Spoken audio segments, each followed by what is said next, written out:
இனிமே கண்ணை மூடிட்டு கடலை எண்ணெய் வாங்கலாம்.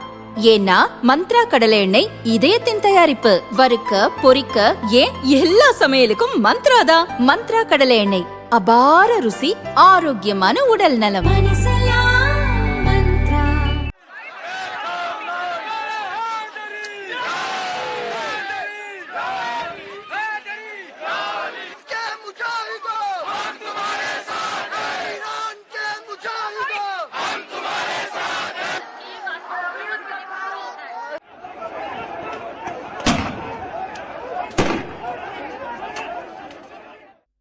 ஈரான் மீது இஸ்ரேல் மற்றும் அமெரிக்கா இணைந்து தாக்குதல் நடத்தி வருகிறது.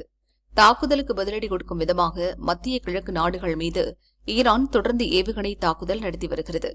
கடந்த 72 மணி நேரத்திற்கு மேலாக நீடித்து வரும் இந்த போரில் ஈரான் தலைநகர் தெஹ்ரானில் இருந்து உச்சத்தலைவர் கமீனி குடும்பத்துடன் கொல்லப்பட்டார். இதற்கு எதிர்ப்பு தெரிவித்து பல நாடுகளில் போராட்டங்கள் நடைபெற்று வருகிறது. இந்நிலையில் இன்று காலை ஈரான் உச்சத்தலைவர் கமீனி கொல்லப்பட்டதற்கு எதிர்ப்பு தெரிவித்து ஜம்மு காஷ்மீரின் ஸ்ரீநகரில் போராட்டம் நடைபெற்றது. போராட்டம் வன்முறையாக மாறிவிடக்கூடாது என்பதற்காக போலீசார் முன்னெச்சரிக்கை நடவடிக்கையாக கண்ணீர் புகை குண்டுகளை வீசி கூட்டத்தை கலைத்தனர். இதனால் அங்கு பதற்றமான சூழல் நிலவுகிறது.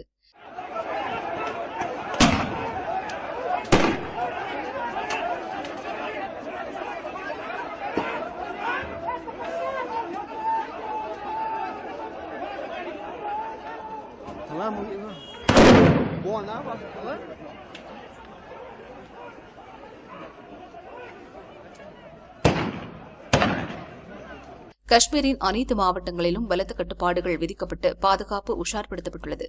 இதற்கிடையே ஈரான் மீதான அமெரிக்கா இஸ்ரேல் தாக்குதல்களை தொடர்ந்து இந்தியாவில் வன்முறை ஏற்பட வாய்ப்புள்ளது. எனவே ஈரான் ஆதரவு போராட்டங்களை கண்காணிக்க வேண்டும் என்று மாநில அரசுகளுக்கு மத்திய உள்துறை அமைச்சகம் கடிதம் அனுப்பியுள்ளது. அந்த கடிதத்தில் கூறியிருப்பதாவது: ஈரான் ஆதரவு மத பேச்சாளர்கள், சமூக ஊடகங்களில் வன்முறையை தூண்டும் வகையில் பேசுபவர்கள் மற்றும் ஈரான் ஆதரவு குழுக்களை கண்காணிக்க வேண்டும். இவர்கள் அமெரிக்காவுக்கு எதிராக போராட்டங்கள், பொதுக்கூட்டங்கள், அணிவகுப்புகள் நடத்த ஏற்பாடு செய்வதாக தகவல்கள் வந்துள்ளது.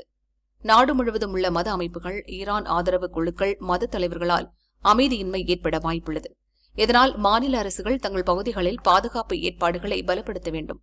உளவுத்துறை அமைப்புகள் ஈரான் ஆதரவு போராட்டங்களை முன்கூட்டியே கண்டறிந்து தடுக்க வேண்டும். மேலும் தேவைப்பட்டால் பிரிவு 144 உள்ளிட்ட தடை உத்தரவுகளை பிறப்பிக்கலாம் என்று அந்த கடிதத்தில் கூறப்பட்டுள்ளது.